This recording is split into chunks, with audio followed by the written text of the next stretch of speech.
You know why we're here tonight? So I'm going to get right to the point. I want to ask you 5 or 6 questions. Number one, do you really understand how important what we are doing is? Our world is dying. You say, how bad is it? Let me tell you how terrible our society is. The gay agenda has moved forward in every area. Terrorism lurks behind every building. School shootings of little innocent children shock us every day. Israel, God's timetable, is under attack again.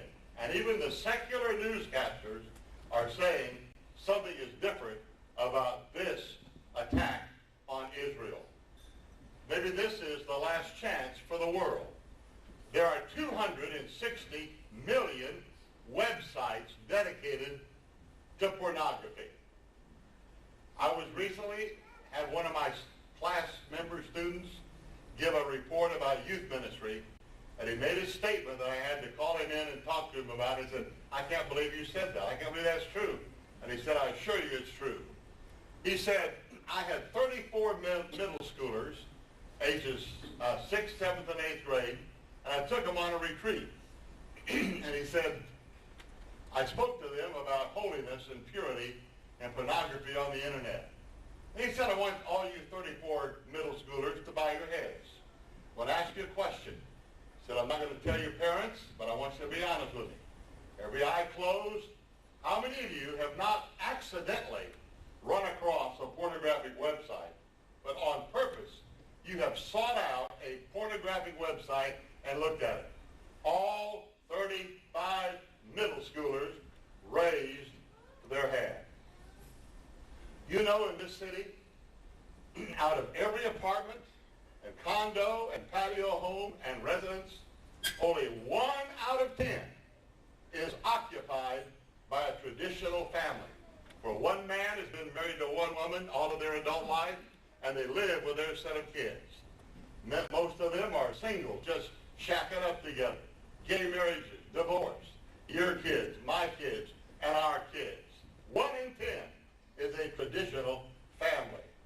Do you know that 72% of this generation, age 14 to 24, was aborted in the womb, has had an abortion, is in the penitentiary, is out on parole, is addicted to drugs or alcohol, is in the occult, or has attempted suicide?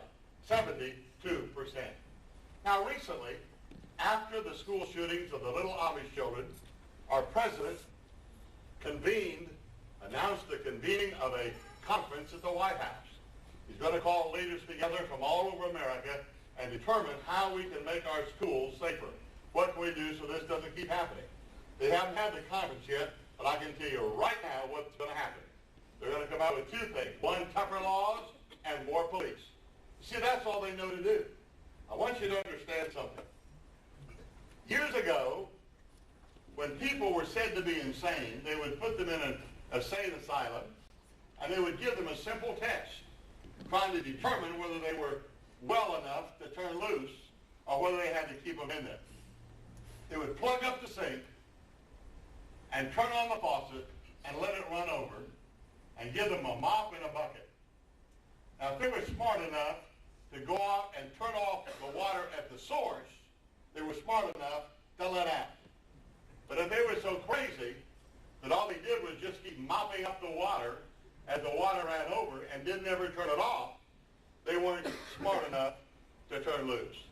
Now, here's what we've got in America. Nobody has any idea what to do to turn things around. So all we're doing is getting more policemen, more laws, more mops, and more buckets, and picking up the pieces and mopping up the slop. Dear friends, the only thing we can do that's going to make any difference in this world at all is to turn off the problem at the heart. And the heart is the source. That's the faucet. We've got to change lives. I was speaking at a Hispanic church 2 weeks ago. They were meeting in a school, building a new building. They had a sign on the wall to the kids. It's a secular school. It said, dare to say no to drugs. Well, that's cool. But how do you have the power to say no to drugs? The only power that changes lives is Jesus Christ. The only answer to the problem is to change the heart. You can hire more policemen and tougher laws and put up slogans and more schools. Nothing's going to make any difference. Nothing's going to get better. The only answer to the problems in America is Jesus Christ. Getting Christ in the hearts of the young people, Christ in the hearts of the school, Christ in the hearts of adults, and changing the source, the heart. That's where we got to turn off the water. Because just mopping it up isn't making any difference, and it's only getting worse. And dear friends, what you're about tonight is impacting an entire culture in the world's great metropolitan city. Nowhere like Houston, Texas. And you have a culture of 60 to 80,000 Filipinos that are smart people, nice people, educated people, moving in strategic, influential churches. And we have the power to change the hearts and change the culture. And not one thing but preaching and teaching and youth ministry and evangelism and getting Jesus Christ in the hearts of this young generation is going to turn this thing around. What you are about tonight is the only thing that's going to make any difference, changing hearts.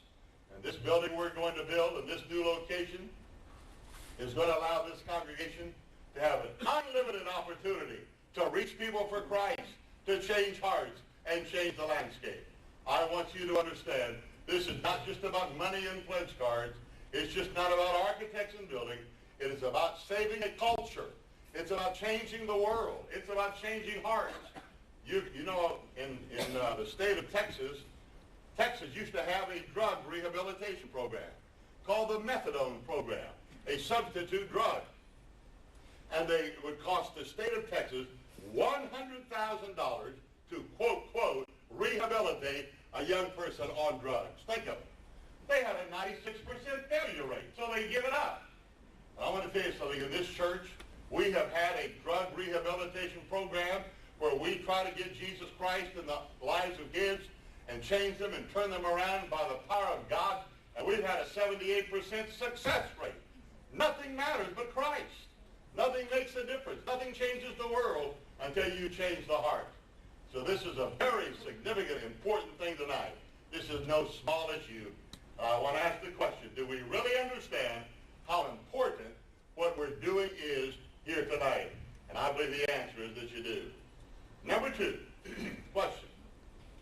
Do you understand how easily, really, we could do this if we want to?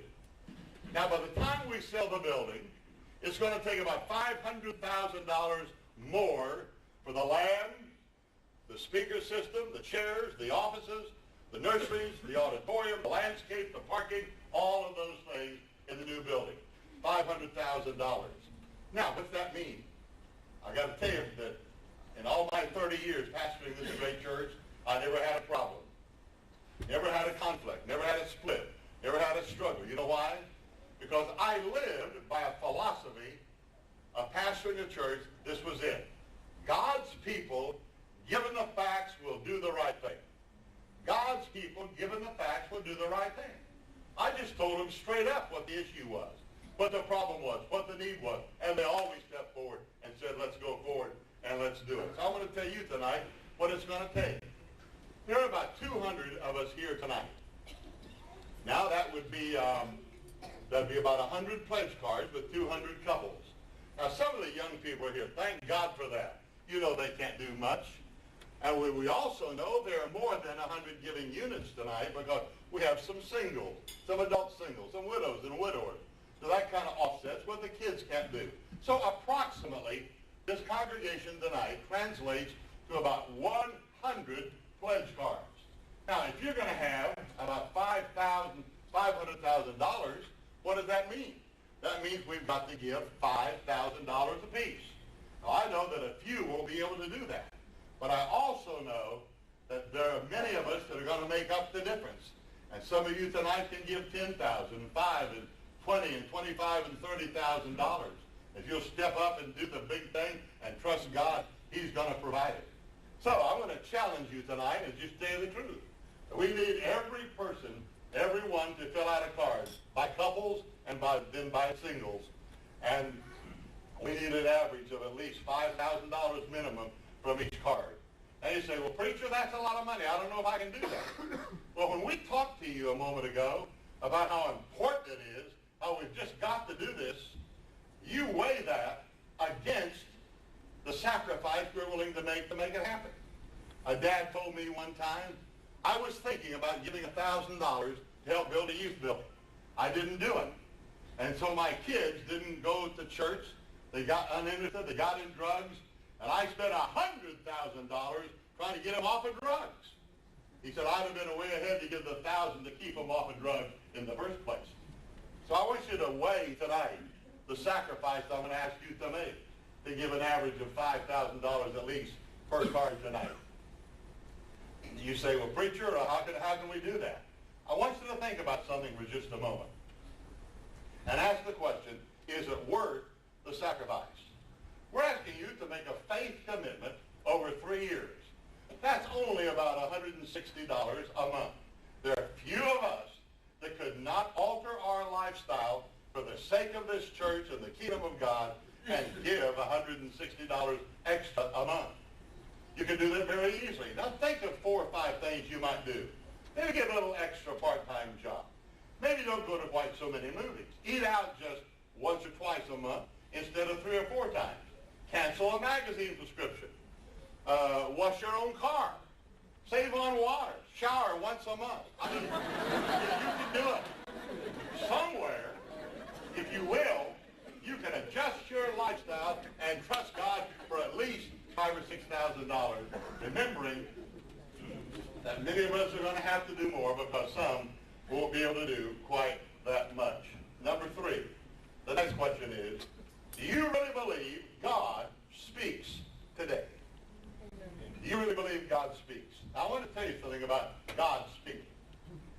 God does not speak to us in audible terms. You know, sometimes somebody comes up to me and says, God told me.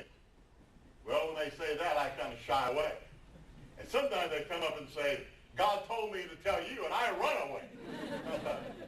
But here's the way God speaks. God doesn't use vocal cords. God doesn't speak in the human ear. God speaks in a language a whole lot louder than that. Here's how God speaks. God speaks with a thought, an idea, an impression. In a few moments, I'm going to ask you to join hands with your spouse, spend about 2 or 3 minutes in quiet prayer, and not to try to figure it out, because only God knows the future. And say, dear Lord, what do you want me to commit by faith? Only you know how much money is going to pass through my hands. Only you know what I can do. Only you know the future. Maybe it's 5,000 or 10,000 or more, whatever it is. Lord, I want to empty my mind. I don't want to try to figure it out.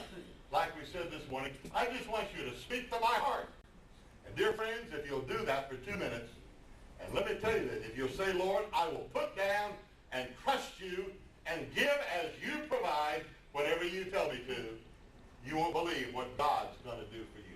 He will provide more than you ever dreamed when you came in here tonight. One morning, I said to our church, we have a great need. And I asked everybody to pledge for a year. And I told them the amount that we needed.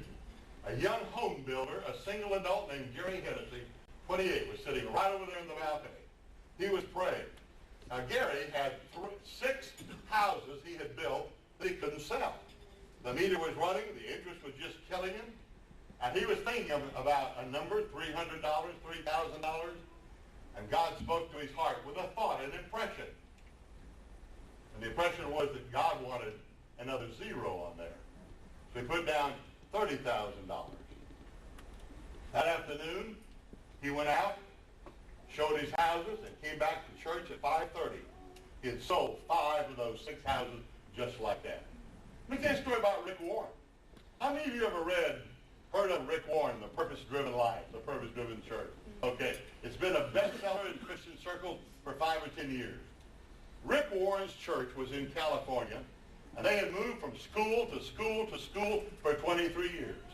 Finally, they settled down, bought a big piece of land, and started their building program. Rick asked everybody to pray and to commit sacrificially for 3 years And God spoke to his heart, how much you going to give, Rick? And Rick said, well, Lord, I'm thinking about $15,000. This thought came to his mind over and over that God was saying, I was thinking about one more zero. 150,000, I'm a pastor. I could never do that. But if God wouldn't turn him loose, the idea, the thought came over and over, and he wrote it down. 4 months later, they asked him to come up to the publishing company to sign the papers for his bestseller, which has sold 40 million copies, called The Purpose-Driven Church. They signed the papers, they said goodbye, shook hands, and they said, by the way, Pastor Warren, we think this is going to be a huge seller, and we'd like to give you an advance on royalties of $1.5 million. He did 10 times because God led him to what he thought he could, and God gave him 10 times what he did. That's what he means, friend, by good measure, pressed down, shaken together, and running over. You really believe God speaks today? I guarantee you he does. And I pray tonight that as the body of Christ is joined together in prayer, you'll hear and sense what God is saying in your heart, more loudly than words in the ear, than the soul and in your spirit. I'm going to ask you another question or two. Do you really believe God can be trusted? Amen. Here's what I'm saying. Don't logically figure it out. Only he knows the future. I found that God will let a lot of money pass through your hands if not too much sticks to your fingers. Lord, I want to be a channel. You own it all. What just ask me how much to pledge by faith, and I'll put it down. And dear Lord, I will be faithful to give it as you provide it. That's all. That's just trusting God. You really believe God can be trusted? Amen. Tell you two quick stories. When we moved out here in 1972, we were running over downtown. Didn't own any parking. We had to move. Built these buildings. You know what happened? These buildings, when they opened the bids, we pledged what they thought it would cost, and we got hurrah and praise God. We opened the bids, and we were caught in the worst inflation spiral in the history of Houston construction. And when we opened the bids, this building cost 3 times what they told us. I said, what do we do? I said, we go forward. We trust the Lord. People said, amen, let's do it. We had no idea how we could meet the mortgage. No idea how we could pay the contractor. We just signed the contract and trusted God. We turned the switch. Then the people started coming. And today, in this church, 15 policemen have to direct the traffic on Sunday morning. People come by the hundreds and thousands and give millions and go all over the world serving Christ. Because we came to our River Jordan and we looked across and said, we don't know how we can do it, but let's trust God and go forward in faith. That's what God does when you trust him. I was saved at a place called Falls Creek in Oklahoma. It's the world's largest youth camp. 60,000 teenagers go there every summer, Rick. So when they started to remodel and build a $35 million remodeling and building program at Falls Creek, they asked me to be the national honorary chairman. What that means is I've made 27 trips to Oklahoma in 4 years, preaching at banquets just like this. And every one I've said, don't try to figure it out. Just ask God to speak to your heart and write down what he says and trust him to provide it. I called back about 6 months ago to Steve Thomas, the director of all those 27 pledge campaigns. I said, Rick, I know the way I'm asking the people to sign the card and pledge is kind of off the wall and new and different. I want you to be straight up with me and tell me, over the last 4 years, what percentage of those pledges have actually come in real dollars? He said 97%. God will provide if you listen and are faithful to commit. I want to ask you 2 other things in closing. 2 or 3. You realize, you really understand what a pledge is. Please hear me, dear friends. A pledge is not a legally binding document. You're not signing a legal document when you sign this card. We're not going to send you a bill. Nobody's going to pressure you or sue you because you're behind in your pledge. No, it is a good faith expression of what you sense God is leading you to do in faith that you're going to step up and do the big thing to go forward and make this dream a reality. When you have heard from God and been obedient to write it down and faithful to give it as he provides it, it becomes incumbent upon God to provide the money. You've done your part, and then God does his part. This question, do you know what potential there is in just one life being changed? Think of the hundreds that are going to come to Christ. I went to Israel. I went to Africa, to Nigeria. Nigeria is very backward. Lagos, International World Airport. We had to park a quarter of a mile. We landed and walked on dirt to the terminal. There are 400 or 500 little half-naked children crawling over each other, 8 and 9 years old, want to carry our bags for a nickel. Little kids everywhere. One of those little half-dressed African children was named Israel Akonje. He was so interested, he came to hear me preach. A little boy, 8 years old. Tonight, Israel Akonje is the pastor of the largest Baptist church in all of Africa. And he is the president of the Nigerian Baptist Convention. One dusty little 8-year-old boy. What potential is there? 2 miles from here, we started a ministry in an apartment complex right over here on Silver. It was so bad they were drug infested. They were ripping out the plumbing and selling it for $2 to get a fix of drugs. We went in there and we said, we can help you. Give us a room where a young pastor and his wife can stay. Give us a meeting place. We'll start a ministry in here. We'll change those kids' lives. And they'll quit stealing from you. So they did that. For 9 years, Stan and Karen Felder lived there and started that ministry. Out of that 9 years came 14 students, little kids, who became teenagers, who were saved, called to the ministry, who went to Texas Baptist universities, got ordained, went to seminary, and are now serving Christ in full-time ministry. 14. One of them is John Lapos, who just got back from 3 years as an underground missionary in China. You know the potential of just one of these lives that are going to be changed because of what we're doing here tonight. Last question. Do you realize the value of just one soul? Just one child, just one man. One dad converted. One married, saved. One teenager off drugs. One little guy that comes to Jesus. You realize the value of just one soul? I'll tell you this story and be through. When I was in college, I used to go out and preach weekend youth evangelistic crusade, youth revivals. We'd drive from school, after school at 3 or 4, we'd drive 100 or 200 miles and preach and turn around and come back. Study in the back seat while one drove with a flashlight and get to bed at 1 or 2 and get up and go to class at 7 or 8, get out at 3 and do it again. One night, 1 week, a friend of mine drove round trip every night for 2 weeks from Shawnee in East Oklahoma to the Panhandle in Western Oklahoma.